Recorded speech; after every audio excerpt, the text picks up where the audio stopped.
Everybody, thank y'all for tuning in for another video. Today we're going to be talking about the best secret fishing spot in Galveston, what gear you need, what bait you need, and where the exact location is. So stay tuned for that. If you haven't already, hit subscribe, hit the bell to get notified when we post a new video. Thank y'all so much for watching.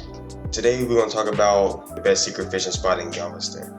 It's not very widely known, and well, it's only known by the locals. Tourists don't really know about it, and I pretty much only know about it because I've lived there for a few months, and my apartment building happened to be located there next to a couple stores or like an outlet type of deal. And so it seems kind of sketchy, but it's right next to a bunch of stores and a graveyard shown here. And the fishing is really good because it's connected to the ocean, so a lot of bigger fish get trapped back in there during storms and they can't really get out. So there's a constant stream of water. Pretty much there's a high tide, low tide. There's also crabbing, and it's right off on the side of the road, but it is public land, so it is fishable. And you're also able to take a watercraft if you would like, some type of kayak or canoe into the water. I've seen kids personally wade into the water neck deep and fish or cast net that way. So do whatever you like, but that's totally up to you. And for the gear, you pretty much just need any fishing rod, any type of test. They go from little pinfish about this big to 3 feet long trout. So the gear can vary depending on what you're fishing for, to make sure you're properly equipped. If you have a very small line, such as 4 to 12 pound test, make sure you have 0-aught to maybe a 4-aught hook to match that. But as you go up, just scale up and the fish will scale up as well. If you have such a small hook, it'll be hard to set the fish on it. And so you'll kind of figure out that good zone of maybe like a 2-aught hook to kind of get everything in between, and to also weed out the smaller fish because the hook will be too big for them. So I would also recommend getting fish grippers for the trout with teeth, and maybe even a net to land some of them. Like, oh my god, beautiful speckled trout, bro. Like, come look at my hand on them, because some of them can be pretty tricky coming in on the rocks. But if I were you, I would get a net, and it would really help with just securing those really hard fish. And fishing from the bank is probably my favorite way to do it, and it's just really simple.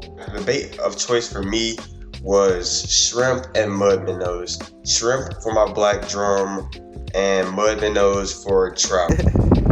It's nice.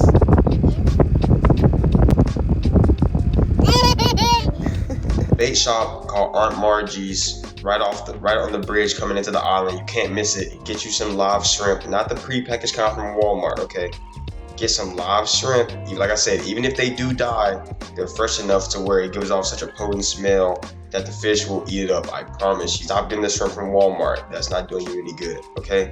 If you want to go more for trout, because this is almost a trout exclusive, trout and red drum, but this is almost a trout exclusive, you would go with a 1/8 size jig head and a bucket of mud minnows. That's it.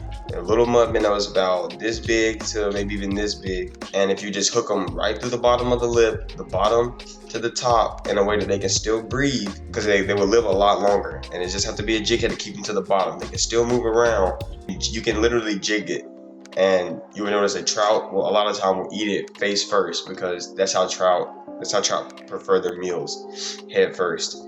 And so get some mud minnows and a jig head, and you'll catch 3 feet trout, 2 feet trout all day. And this is right off the side of the road. If you really want to go for some really big drums, go for some shrimp. Personally, for the red drum, I would use fresh, and once they freshly died, they would be more of a black drum, because they just really like that. I would peel the skin off to make it soft. They would just eat it up. You want to take the outside exoskeleton off of the shrimp, and because it would just expose the meat. A lot of the times that hard shell gets in the way of your hook set. So peel that hard shell off, you will get a lot more hook sets, I promise you. And like I said, with the shrimp, it's a foolproof method. I would say the mud minnows are a little bit harder just because it could take some jigging, but you have to find out where the trout are sitting at. Once you find that out, it's all day. It's cash all day, I promise you. But with the shrimp, it's just a popping cork with the little rattles on it, the clacker rattles on it, and a shrimp. That's it. That's all you need. If they're dead, you pull the exoskeleton off. If they're alive, my best tip is break off the little horn at the very front of the shrimp, because it makes it hard for some fish to eat it, okay? I personally break off the very last little fins that causes them to thrust, and so they can't maneuver as well. It makes it a lot easier meal for the fish. It's literally cast for cast all day. Anybody can catch a fish this way. I even got my sister her first time on a trout. It's like I said, it's pretty much foolproof. You just have to set the hook. All you have to do is set the hook. And if you really don't want to set a hook and that's not your preference, I prefer a circle eye hook, and you would just reel into the fish. The cork bounce, it goes under, reel into the fish, and the hook should set itself. And so I think it's just a really tried and true foolproof method. You can also use artificial baits such as gulps. I prefer a pearl or white body with a chartreuse or bright orange tail. If you get bored, once you try the shrimp and the mud minnow method, I promise you're gonna catch so much fish, you're gonna want to challenge yourself. So you're gonna want to go to artificials. And I think it's just a really good way of fishing. A lot of people don't talk about it, or they don't want to give out the sauce, but I had to live there and talk to a lot of locals over time to figure it out. The pictures I showed were from a really small time frame because, like I said, I kept trying different things and learning slowly but surely. Once you figure out the tides, the fish are most active. So look at those best times to go fish. Early in the morning, right before the sun comes up, and right there at sundown when the tide's going out, like clockwork, every time, like clockwork. And going back on the mud minnows, even if you don't have the money to go get you a cast net and you can catch bait out of this same pond, that's what I would catch my bait from. I just cast netted it. I used to go buy it all the time. Then I'm like, I stay on this body of water, so why not just cast net my own bait? So you can cast net your own bait, use the fish out of the pond, take the fish and cook it.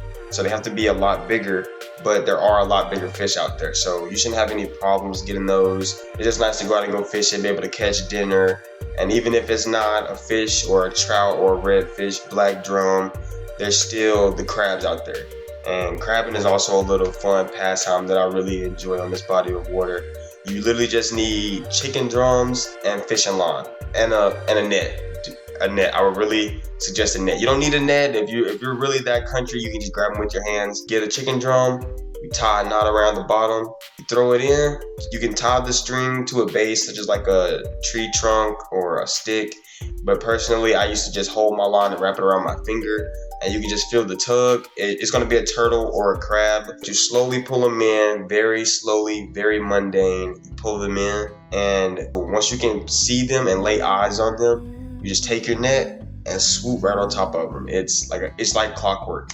You just get a bag of chicken drums from Walmart, anywhere, any local grocery store, Kroger, right on the seawall, and you have dinner. You're gonna catch some dinner. And again, same thing with the fishing. The best time to go crabbing is when the tide is moving, because they're out there looking for food that's just passing by on the stream. They're just picking out of it. So they see that chicken drum just floating by down the stream. Oh, don't mind me, I'll take that. And in my opinion, that's just the best secret fishing spot in Galveston. It's right off the road next to a cemetery, so I feel like people will be very hesitant to stop there, but I would just really recommend, if you are in the Galveston area, give it a try. It's right off the side of the road, or between me and you, there's an apartment whose gate is always open, where you can also have access to better spots. If you live there, that's where you can fish at. If not, then do it at your own discretion, okay?